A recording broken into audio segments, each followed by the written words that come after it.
I was really trying to hold off with the rain for you guys to see. Yeah, no, really I appreciate the quick practice. So I was hoping to say, okay, we'll see who really cares and who really wants to. So that's kind of the challenge we have for our guys too. You know, practice 12, 11, whatever. I can't 11 or 12, whatever it is. But the idea is that obviously Saturday's a big day for us. Sometimes you get those days where they come out like thinking about Saturday instead of today. And I thought they did a great job leadership-wise. This guys starting to step up and set the example for how you have to practice, how you have to respond in all different situations. Because it was a little more competitive situations today. It wasn't like this was going to be a day, hey, let's get prepared for Saturday. This is a day we got to continue to push and, you know, give ourselves opportunities to grow, and offensively, defensively, and special teams as well. So challenge was met by those guys, and I thought they did a great job. And I thought for, not the first time, but I think a bigger opportunity here for some of our leadership to step up and show it. Kind of expecting on Saturday. What are you hoping for on Saturday? Really competitive stuff, you know. I think more than anything is just see guys play and perform. You know, see if we can kind of get that mentality to let it fly and not worry about mistakes, you know, because in practice, you know, you're getting coached, coaches there. A lot of those situations where, you know, after you make a mistake and they're correcting you, and so now you're going to get the first time we were actually on the sidelines. Guys got to go out and play. Hopefully, there's a little bit of an environment to see how these guys. Because look, very few of us have actually seen some of these guys. I was fortunate enough to be there, see their eyes in a bowl game. But I think it's a big deal to just kind of let them fly and see who kind of has that opportunity that sometimes their levels change and things go up, and then you see guys that, you know, are young and maybe, you know, a little bit hesitant in some of those situations. So I think more than anything, it's about, hey, who kind of lets it fly, who doesn't, you know, play a little bit more passive and think too much. Luke, a lot of times coaches will say, you know, if you go 1 against 1 or good against good, you're going to see plays on both sides of the ball, and your defense made some plays today. But do you also reinforce to your quarterbacks the need to protect the ball, particularly in the red zone after a day like today? There's no doubt. There's a lot of things that we're going to be able to kind of hammer upon on this. Yeah. You'll see. You won't. Hopefully, you won't see it in Saturday on what the points differentiate when you do a turnover inside the red zone, because it's astronomical. But it's not just the points. It's an incredible momentum shift. It's an incredible shift for one side that's unbelievable, and for the other it's so deflating. So I think those are the things that we want to continue. That's why we had to have competitive situations, because we got to put them in that and see how they handle it and see how they respond. And I think today there's a lot of those things we get to evaluate. What kind of structure are you planning for on Saturday? Like, how's it going to look? There'll be 11 guys on the defense side of the ball. There'll be 11 guys on the offensive side of the ball. It's kind of they'll start on -25, and basically every series will be at least 6 plays, unless there's a turnover. But it's all based on if you get a first down the first 3 plays, then your drive, no matter what, continues. You know, if you get a first down the first 3 plays, then your next drive will begin wherever that drive ends. If you don't get a first down those first 3 plays, then your next drive will begin 10 yards back from wherever you ended that next drive. So it really puts an emphasis on obviously those first 3 plays, and then obviously if you get a big play, a +15 on a run or +20 on a pass, then obviously the drive continues no matter what happened in the first set. So there's some situational stuff where offensively, defensively, they won't be thinking about it. You know, it's not like the guys going to call it based on, oh my goodness, we didn't get a first down, now we've got to have a 20+ play to drive. But I think it sets the understanding defensively, even what the drives continue if you give up big plays. And then offensively, you recognize it's really tough to do this methodical thing all the way down the field if you can't create some big plays. So I think all those things being said, they won't understand all that. They'll just know the ball's going down. It's going to be a really competitive situation with a unique little scoring just to make it interesting. Luke, when you guys bring in recruits for visits, what do you hope to show about the program, and what do you hope to get out of To me, we want to highlight our players, our kids, our culture, our environment. That's what's hard in the spring, because they don't get to spend as much time here. You know, if they are here for a day, you know, they get to see a little bit of practice, they meet with a couple guys and the coaches. I think more than anything, I want our players to take ownership in this program. So when guys come on campus, these are the people that might represent them when they walk away.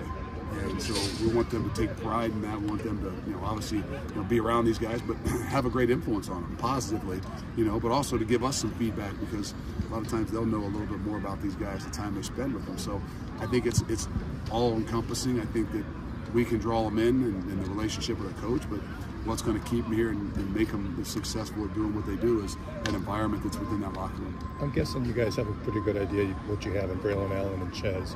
But for the third spot, you've been looking at a lot of different guys. Does 44 have a chance? I mean, I know Gator. Long will call, and he calls him Riggins. John Riggins. I'm not sure a lot of these guys know who John Riggins They don't. is. They don't. I know. But does he have, I know he's just a walk-on and he's young, but do you have a chance down the road? There's going to be roles for everybody. Okay. I think that the unique thing is maybe a role is a short yards, maybe a role is some other situational stuff. But when these guys are out here and they have the opportunity to show, improve some things, I think it gives them a lot greater opportunities as we go into the fall. Because now is a lot about learning, a lot about development, a lot about fundamentals and things like that.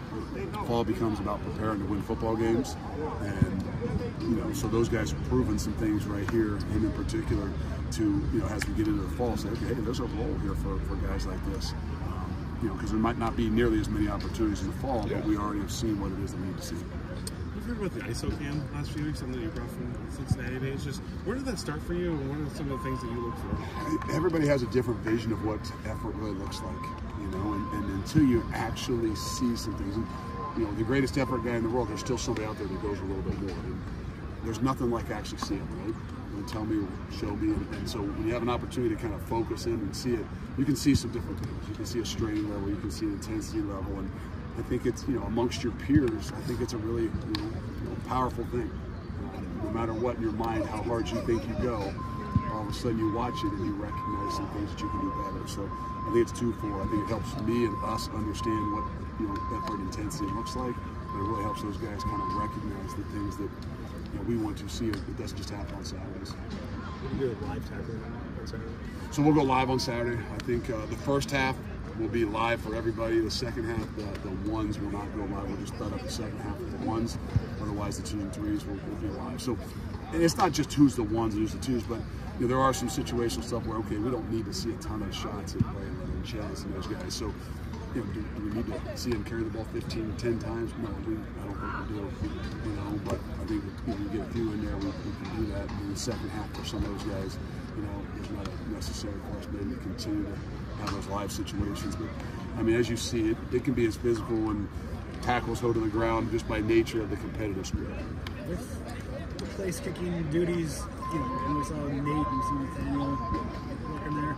Any clear indications on this, with the competition? The great indication is there's some competition, as you saw those guys step out there, and some clutch situations where the whole team's watching and kind of nail it. And I think the more we can put those guys in those situations again to see how they will handle and react and respond, does nothing but give us a better opportunity. We create that competition. If there's no competition, it's hard to get better. So I think more than anything right now we're seeing some competition, not just at those other spots, but in the kicker spot as well. With Jason, obviously he brought some experience from Boston. Jason Major. Okay. Just what, he brought some experience with him, but what have you seen from him in the spring meeting? He's a competitor. I think, when you look at the culture of the program, what we want to be, a competitive spirit is a big part of it. And people all compete in different ways. I mean, just because they talk and they have energy, that doesn't mean they're the only ones that compete. But he does bring a little something different with a fire and a competitive spirit. It's pretty obvious out here. And, so I think more than anything, it gives us some depth. It gives us an opportunity to put some more guys, maybe some those athletic guys more on the field based on what it is that we're getting. But more than anything, I think hopefully he has shown a little bit of that fire and that competitive spirit that that we really love to see, and can become contagious, whether he's a new guy or not. Those new guys have to embrace a lot of things about this place, and I think more so they've done a great job of that, as well as be themselves when they walk on this field too. How are you trying to balance, given the guys that are here already, the full eval that you want to, and then looking at the transfer portal just with the calendar that's set up right now where the guys are able to come in right now? Well, I think we know that there's some certain areas we just want to create some more competition and maybe be a little bit thinner. And it doesn't mean you're guaranteed to be able to find some of those things, but still, if you're going to bring a guy in, it's still about the right fit. It's not just about the player. There's a lot of great players out there, but you put them in a place where it's not a great fit for them, and you can really hurt yourself more than help yourself. So I think there's a balance there. Those are things that we peek at and look at, and we're always kind of try and find ways to find the right ones that can provide something more for us and our team, but nothing that we believe wouldn't fit personality-wise and culturally-wise before anything else. It seems like Jonas Tacona, Jace Arnold can get him in reps with the 2s. What have you seen from those two? they're young, they're competitive. They bring some athleticism and some speed. I think that is pretty obvious. And that's what this is about. Those guys come to school here early to get these opportunities. And I think the more we can get them out there, the faster that they have an opportunity. And not that the older guys don't need the opportunity, but obviously there's some guys that have been here for 4 years, and this is their 5th spring ball. And I mean, how much time do they really, really need? I mean, there's time, but I think more than anything, we're trying to find ways those guys are coming early to get them out there on the field, give them an opportunity to just play and let their natural talents, kind of show. You guys have mentioned about the right fit often, and which is obviously like it's important. But I feel just curious what the right fit is, or would you describe it as the right fit for the program? It's not any one thing. The right fit is the guys that will buy in and believe into the culture. They understand that there's a sacrifice, that there's a commitment level. If you're just coming here to rent and you're just coming here to think it's going to give you an opportunity to make it to the next level, I don't think you'll be successful. Because if you don't embrace all the things that we think are important, from the team side of things, how we do things, and how we sacrifice for one another, then it's really difficult to have success. I've had those guys come in before that we made a mistake on that just think well, I'm just here to play ball. And if you're just here to play ball, what we ask you to do, and hopefully the way that which we ask you to do it, and the intensity we ask you to do it with, you can't do it by yourself.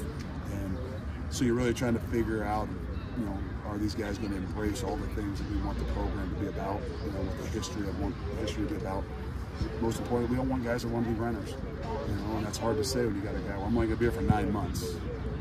I can tell you this, that, as Tanner's been here for a short amount of time, a lot of these guys, I don't feel like we got a lot of renters. I feel like we got guys who are taking pride in what it is that they've done here in the past and what we can do in the future.